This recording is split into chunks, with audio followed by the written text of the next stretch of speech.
In exercise 3.5, what we have, at room temperature 27 degrees Celsius, the resistance of heating element is 100 ohm. What is the temperature of the element if the resistance is found to be 117 ohm?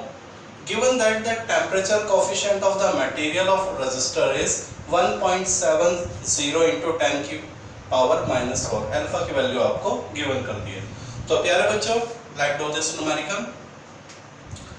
As you know, आपको मालूम है change in resistance is directly proportional to the initial resistance and change in resistance is directly proportional to the change in temperature.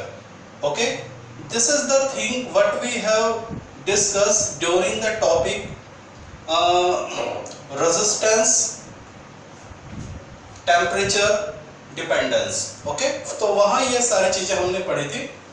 तो अगर इन दोनों चीजों को combine किया जाए तो चेंज इन इक्वेशन 1 इक्वेशन 2 को अगर हम कंबाइन करें तो change in resistance directly proportional initial resistance and change in temperature.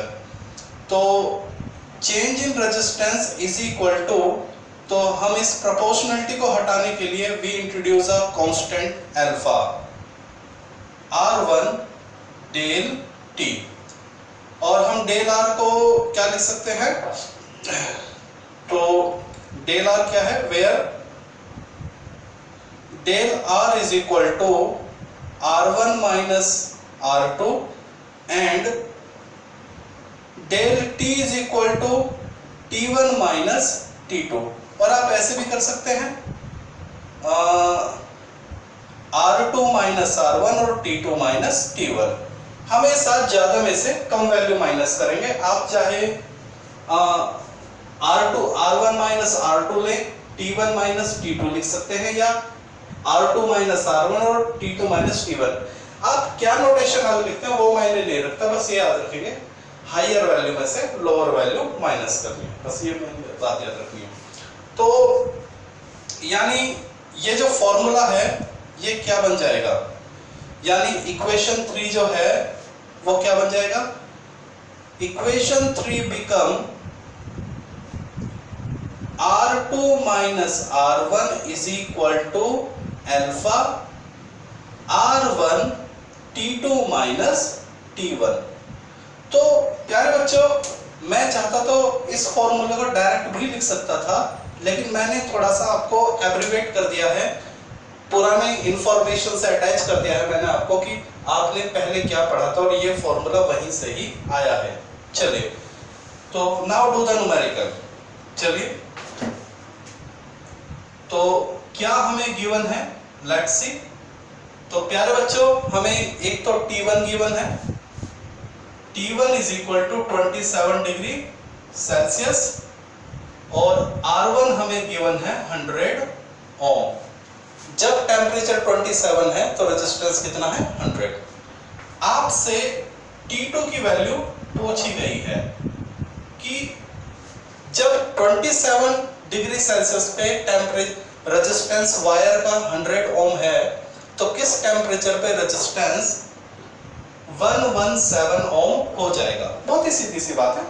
मान लीजिए ये हमारा वायर, हमने इसका सबसे पहले रेजिस्टेंस निकाला तो रेजिस्टेंस मिला 100, फिर थर्मामीटर से इसका टेम्परेचर मेजर किया, पता चला 27। ओके, अब हमने इसका टेम्परेचर इंक्रीज किया और फिर हमने इसका रेजिस्टेंस मेजर किया तो वो हमें मिला 117।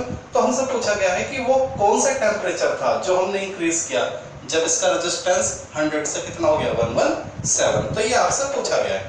ओके, और आपको किसकी वैल्यू दे रखी है? अल्फा की वैल्यू आपको दे रखी है 1.70 into 10 की पावर -4। तो let use this equation, use करते हैं हम इसको। We have R2 minus R1 is equal to alpha R1 T2 minus T1। तो प्यारे बच्चों, आपका टारगेट क्या है? T2। तो क्या मैं इस फॉर्मूले को ऐसे लिख लूं? T2 minus T1 is equal to R2 minus R1 upon alpha R1, agree? चलिए, तो T2 minus T1 is equal to R2 की वैल्यू कितनी है बेटा? 117 minus 100 अपॉन अल्फा की वैल्यू 1.70 इंटू 10 की पावर -4 इंटू R1 की वैल्यू कितनी है? 100। चलिए, तो we have put this value. तो जब आप प्यारे बच्चों इस पूरे डाटा को सॉल्व करेंगे, when you will solve all this data, okay, तो let me tell you, you will get 1000। तो आपको क्या मिलेगा? 1000 when you will solve all this data, not a big deal. T1 minus T1 की value कितनी है? 27, 1000, T1 is equal to 1000 plus 27 and T1 is equal to 1027 degree Celsius. This is your required answer. तो इस numerical में जो examiner है वो केवल आपसे क्या टेस्ट करना चाहता है? दिस इंफॉर्मेशन, और कुछ नहीं है। ये तो इजी है।